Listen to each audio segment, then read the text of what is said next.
Bienvenidos a Radio Buenos Aires Internacional en este enlace directo desde Buenos Aires, República Argentina, a Moscú, Federación de Rusia. Estamos en vivo directo con el doctor George Filatov, quien es un analista internacional. Vamos a estar recorriendo un trayecto sobre Bielorrusia, Rusia, propiamente un análisis estratégico y profundamente significativo para el ámbito académico y para la audiencia internacional. George Filatov es doctor en historia, investigador del Instituto de la Historia Universal de la Academia de Ciencias de Rusia, una institución prestigiosa y distinguida a nivel mundial. Muchísimas gracias, doctor George Filatov, por la concesión de la entrevista para Radio Buenos Aires Internacional, programa Eurasia. Muchísimas gracias. Bien, bueno, hemos visto en el último tiempo ya la crisis o la tensión en Bielorrusia. Propiamente allí hay un marco político institucional, la presidencia de Alexander Lukashenko. ¿Cómo analiza usted esta tensión? Se ha dado propiamente en las elecciones y post-elecciones allí en Bielorrusia, George. Sí, la situación en Bielorrusia es bastante complicada de un punto de vista, porque las protestas siguen desde hace mucho tiempo, desde las elecciones que tuvieron lugar en el agosto, y la gente sale a la calle, está protestando en contra del gobierno, en contra de los resultados. A la otra candidata a la presidencia, Svetlana, está fuera del país, y también llama a sus apoyantes ir a las calles y seguir con las protestas. Este es un problema. Y la causa de estas protestas, de mi punto de vista, es bastante obvia. Por primero es que, de un punto de vista, lo que Alexander Lukashenko está en el poder durante más de 20 años, porque es el presidente desde 1994, pero lo más importante es que este año hay más factores. Por primero es el crisis de coronavirus. Aunque Bielorrusia es un país como Suecia, de muy poco número de los países que no hicieron nada,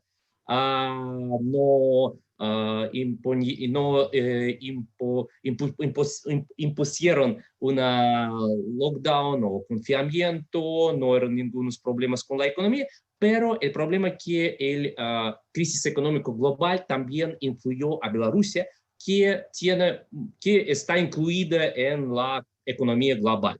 Y los problemas en los países que son los socios comerciales más importantes para Bielorrusia, como en Rusia, por ejemplo, que es el más importante economía para Bielorrusia, el problema económico influye en el problema en Bielorrusia. Este es un momento. El segundo problema es que muchos bielorrusos trabajan fuera del país. Y la situación cuando las fronteras están cerradas, todo esto causa el gran descontento. Y también el régimen de Alexander Lukashenko era bastante subversivo, porque Alexander Lukashenko tuvo posibilidad de mantener la situación económica en Bielorrusia bastante buena. Los años 90 en Bielorrusia era mucho más mejor que en Rusia, mucho más estable, todo trabajan, pero también fue bastante bien en aquel momento. Pero ahora la situación está más difícil y causa el descontento de la gente, y las elecciones que tuvieron que mostrar algún cambio de la situación, el descontento, mostraron el apoyo igual a Lukashenko, que es muy, muy alto, y la gente en Bielorrusia no creyó en estos cifras. Y lo más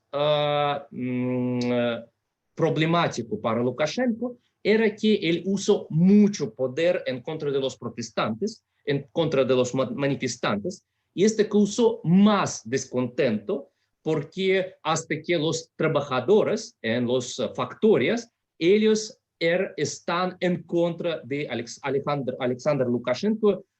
Y esta es una cosa un poco imprevisible para él porque los obreros, los que trabajan en las farmas, los campesinos, ellos siempre eran su apoyo más importante porque él hizo muchísimo para que los factores, la industria de Bielorrusia sigue trabajando. Y por eso, por ejemplo, en Bielorrusia no eran tan problemas con la industria como en Rusia durante los años 90 y 2000. Y ahora nosotros no sabemos qué va a pasar, pero en cuanto nosotros comprendemos, es posible que en Bielorrusia, en Bielorrusia la situación sea como en Venezuela, cuando muchos países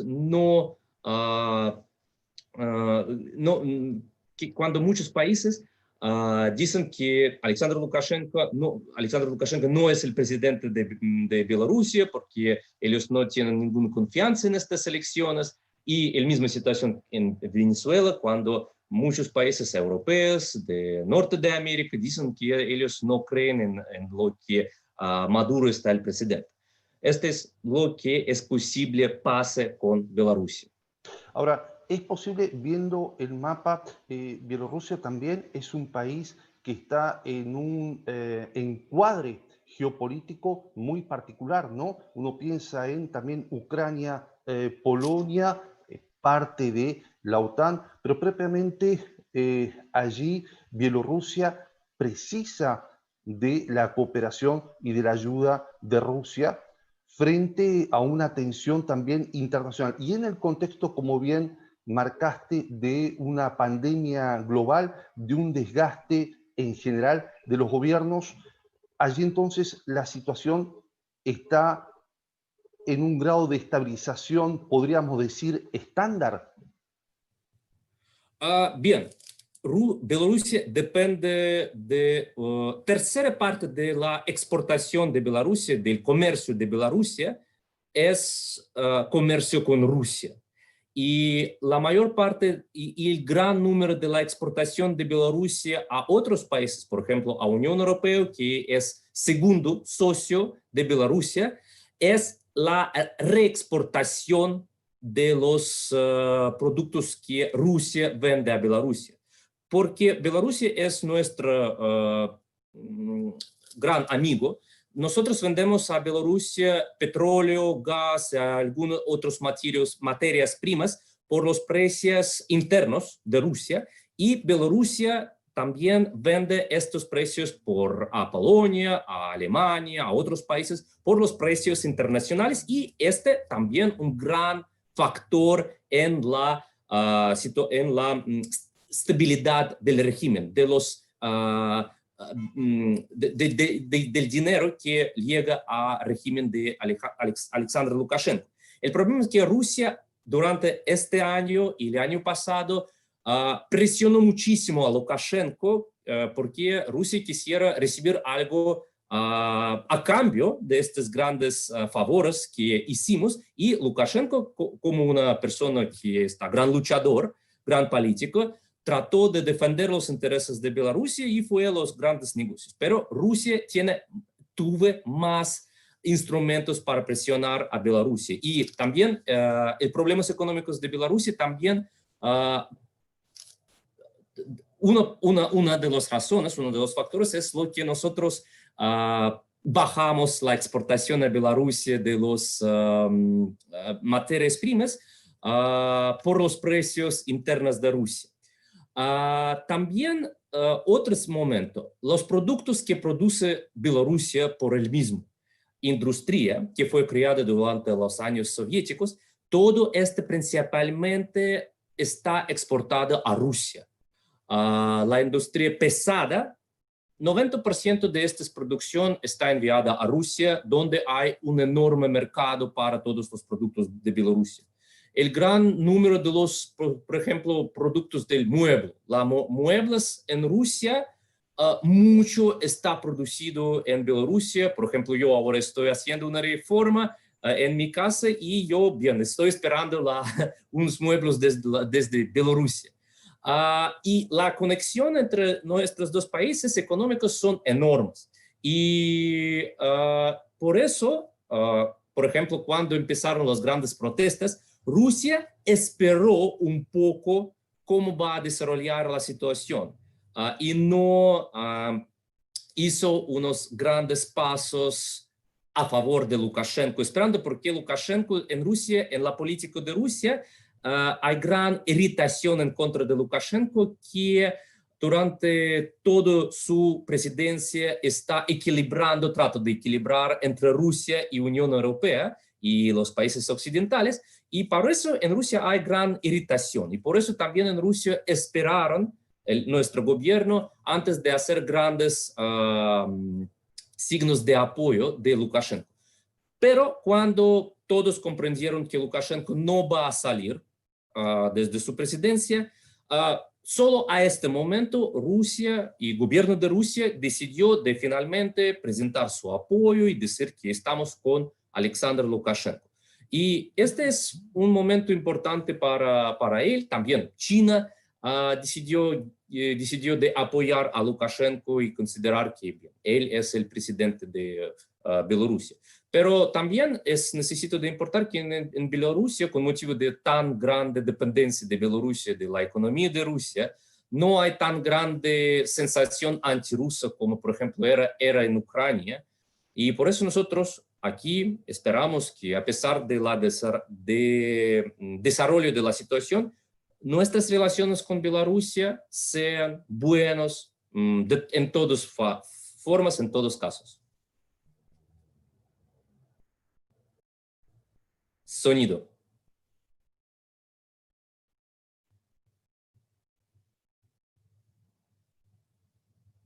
En vivo y en directo con el doctor George Filatov, quien es doctor en historia, ¿sí?, de una prestigiosa universidad de la Federación de Rusia, a quien le agradecemos profundamente este contacto, este enlace con Radio Buenos Aires Internacional, programa Eurasia. Decía que el conflicto en el Cáucaso Sur, estamos hablando de Nagorno-Karabaj, es un conflicto que ya lleva décadas, la disputa entre Armenia y Azerbaiyán, un país también creciente, pero también que esto engloba un conflicto regional propiamente a Moscú, propiamente a Ankara. ¿Cómo se ha desarrollado este conflicto ahora ya en línea de fuego entre Armenia y Azerbaiyán? Sí, bien. Ahora hay una tregua, porque fue suscrita por las partes ayer por la noche por ayuda de Moscú, por ayuda de Rusia, y Rusia siempre era un país pacificador en esta región, que es muy, muy conflictuoso. Porque, como usted correctamente dijo, este conflicto tiene no solo décadas, más centenarios, porque el conflicto entre los armenianos y azerbaiyanos empezaron al final del Imperio Ruso, al final del siglo XIX. Hay muchas diferentes razones, pero bajo el periodo soviético el conflicto fue suprimido, porque, bien, la Unión Soviética instaló su poder y arregló todos estos conflictos, pero, por supuesto, el descontento y el problema entre los armenianos y azerbaiyanos no desaparecieron, y por eso, en cuanto empezó la democratización de la Unión Soviética, el conflicto volvió en su fase bélica. Por eso el conflicto empezó en 1988 con los disturbios en Nagorno-Karabaj, cuando los armenianos y azerbaiyanos, bien, de verdad, ambas partes hicieron algo que podrían saber los genocidio, porque los armenianos hicieron a los azerbaiyanos que ellos dejaron sus pueblos y viceversa, pero la primera guerra, después del colapso de la Unión Soviética, tuvo lugar en 1992-93 y armenianos ganaron. Y ellos tomaron no solo Nagorno-Karabaj, estableció su control sobre Nagorno-Karabaj, pero sobre gran parte del Azerbaiyán, porque Nagorno-Karabaj es una enclave donde viven armenianos en el territorio de Azerbaiyán. Pero los armenianos, ellos no solo establecieron control sobre Nagorno-Karabaj, pero sobre mucho territorio azerbaiyano que nunca era parte de Armenia, pero que está entre Armenia y Nagorno-Karabaj.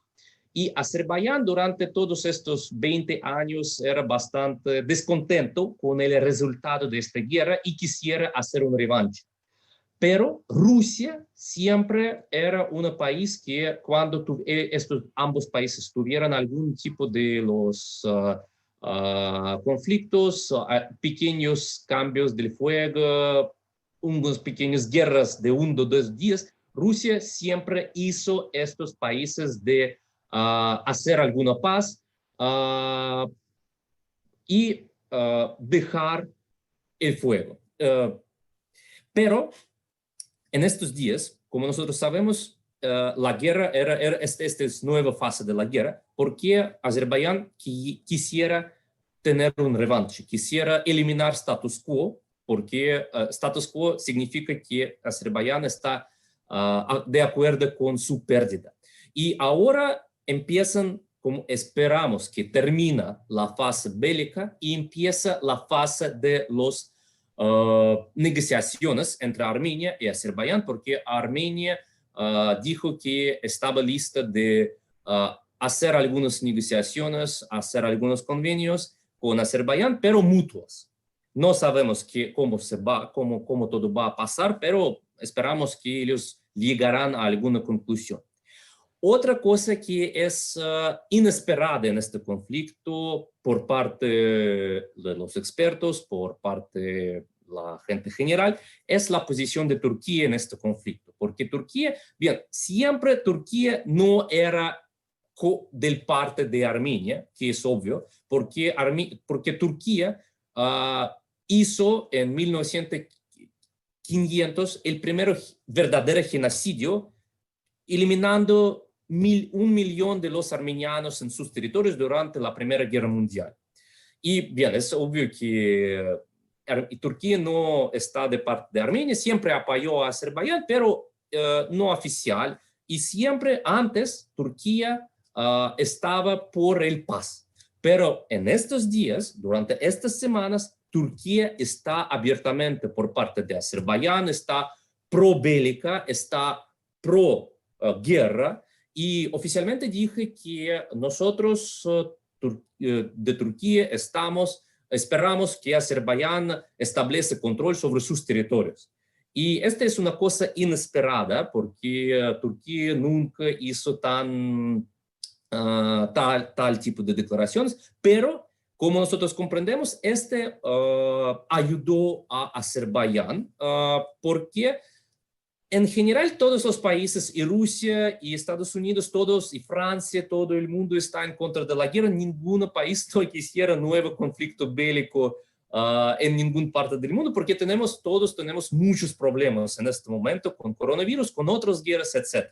Y apoyo de Turquía significa algún apoyo para Azerbaiyán. También Turquía ayuda a Azerbaiyán no solo por parte de diplomacia, pero también con inteligencia, en cuanto nosotros sabemos. Y también hay rumores que Turquía envía a Azerbaiyán los mercenarios desde los campos de entrenamiento en Siria, en el norte de Siria, que Turquía está controlando. Pero nosotros no sabemos los números y también tenemos que comprender que el ejército de Azerbaiyán es muy, muy bueno entrenado. Tiene buen equipo, ellos tienen mucho dinero, ellos hicieron los cambios, reformas grandes y también soy buen motivados para volver sus territorios y esto es todo comprendido. Armenianos también son muy buen motivados para luchar por sus territorios que ellos consideran como sus territorios.